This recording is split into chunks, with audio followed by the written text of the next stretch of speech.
किस तरह से तैयारियां रही, किस तरह से कार्यक्रम, कौन कौन लोग आए?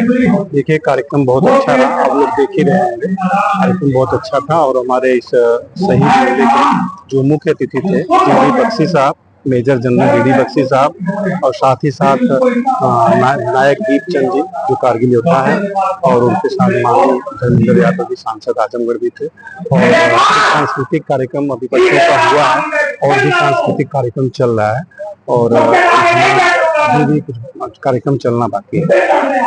तमाम हर बार हमारा ये सवाल रहता है कि प्रशासन से कोई सहयोग मिला, इस बार भी वो क्या ऐसी कोई प्रशासन का सहयोग का मतलब है कि प्रशासन जो शांति कायम करने का जो उनका सहयोग था वो सहयोग प्रशासन हमको दी है, लेकिन और कोई ऐसा कोई सहयोग कार्यक्रम के लिए ऐसा कोई सहयोग प्रशासन जी आज आजमगढ़ आए हुए हैं आपके कार्यक्रम में, क्या आप चाहेंगे किस तरह से आपका सहयोग हो इस मेले इस तिरंगा को किस तरह से बचाया जाए? मैं देखिए सांसद जी से बोला था कि शहीद स्मृति या शहीद स्मारक या शहीद अनुकोण हर शहीद का होना चाहिए और अच्छे स्तर से होना चाहिए, और जिस दिन वो शहीद हुए थे उस दिन उनके इसी तरीके से हर शहीद का कार्यक्रम होना चाहिए, शहीद मेला हर शहीद के यहाँ होना चाहिए। और मैं इसके लिए भी उनसे कोई बात नहीं किया हूँ कि सर मुझे क्या चाहिए क्या नहीं, मैंने उनको निमंत्रण दिया कि सर इस तरह शहीद मेला होता है। मेरे बड़े भाई थे जो कारगिल में शहीद हो गए, अभी हम लोग 24 साल से लगातार उनके याद में एक शहीद मेला का आयोजन करते हैं, इसलिए आपको मैं बुलाना चाहता हूँ। उन्होंने निमंत्रण स्वीकार किया और आए, और उन्होंने कुछ आपकी इस तरह मदद करने के दिया, शहीद उपवन बनाने की तरह कोई बात हुई? अभी उन्होंने बोला है, अभी तो उद्बोधन कर रहे थे, बोला है कि अगर मेरे लायक कुछ भी जरूरत होगी तो मैं सहयोग करूंगा इस बात में। धन्यवाद आप सभी लोगों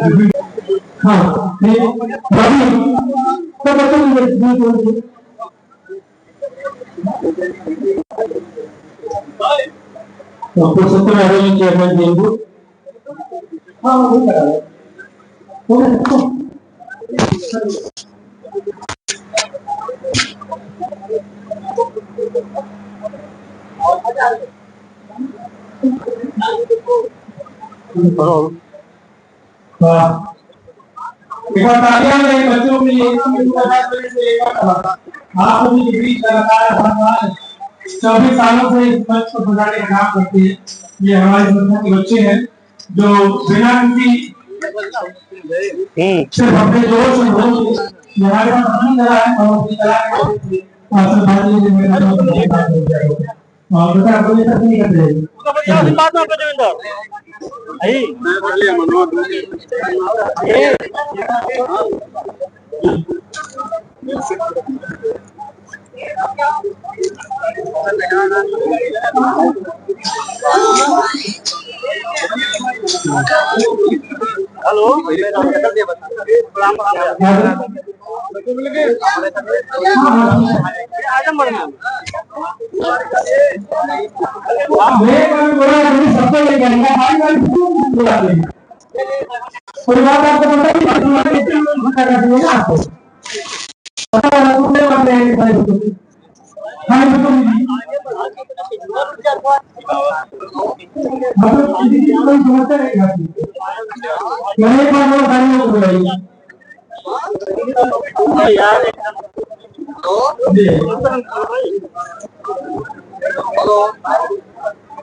हेलो आभार व्यक्त करते हुए इस सत्र को आगे बढ़ाएं। इसके बाद अनुपमा यादव और देव राजा हमारे बीच 2 मिनट में पहुंच रहे हैं, उनका कार्यक्रम होगा।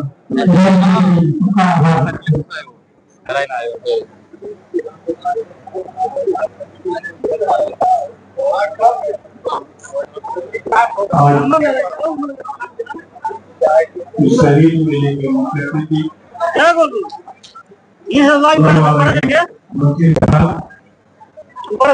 एवं परम आदरणीय दीपचंद सहित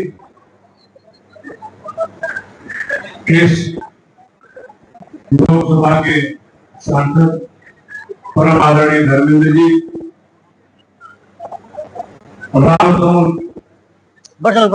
राम समूह जी को मैं श्रद्धा सुमन अर्पित करता हूँ। परिवार के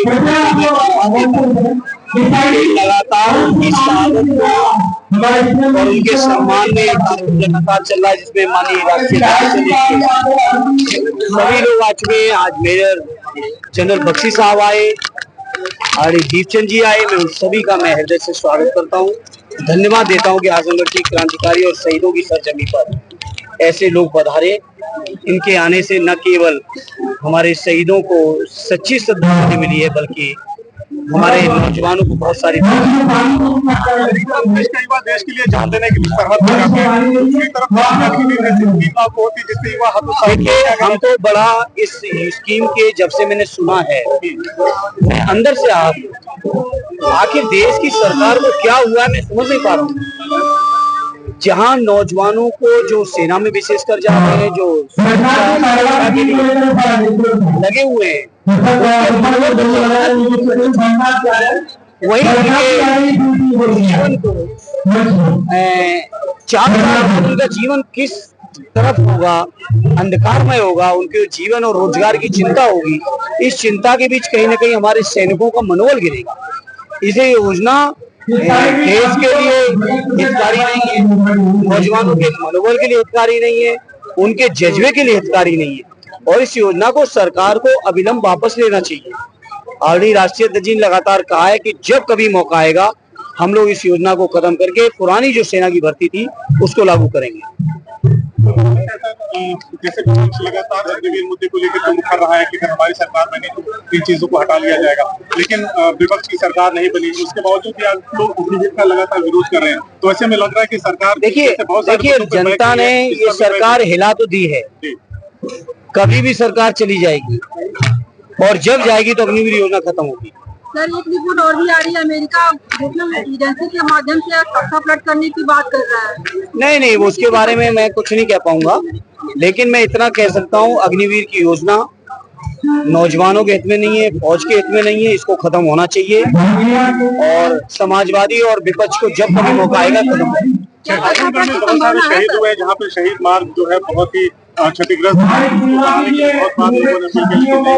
देखिए, इस मुद्दे को लेके मैंने अभी संसद में बजट के भाषण में भी मैंने कहा कि ये जो शहीदों को सम्मान देने की, शहीदों की डेड बॉडी को उनके घर तक लाने की और जो राजकीय सम्मान के साथ उनके अंतिम संस्कार करने की व्यवस्था आदरणीय नेताजी ने की थी। और मैंने मांग की इसी बात को कि शहीदों के जो स्थल हैं जहाँ उनकी अंत्येष्टि हुई है वहाँ के लिए सरकार को बजट देना चाहिए।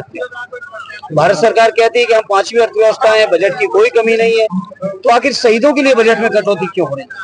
यूपी सरकार की जो डिजिटल पॉलिसी आई है उसको लेकर अखिलेश जी ने भारी विरोध जताया है, इस पर आपका क्या कहना है? देखिए, आदरणीय राष्ट्रीय अध्यक्ष जी कह चुके हैं, इसके बाद कुछ कहने की जरूरत नहीं है। ये बीजेपी के लोग इन्फ्लुएंसर की ताकत से घबराए हुए हैं।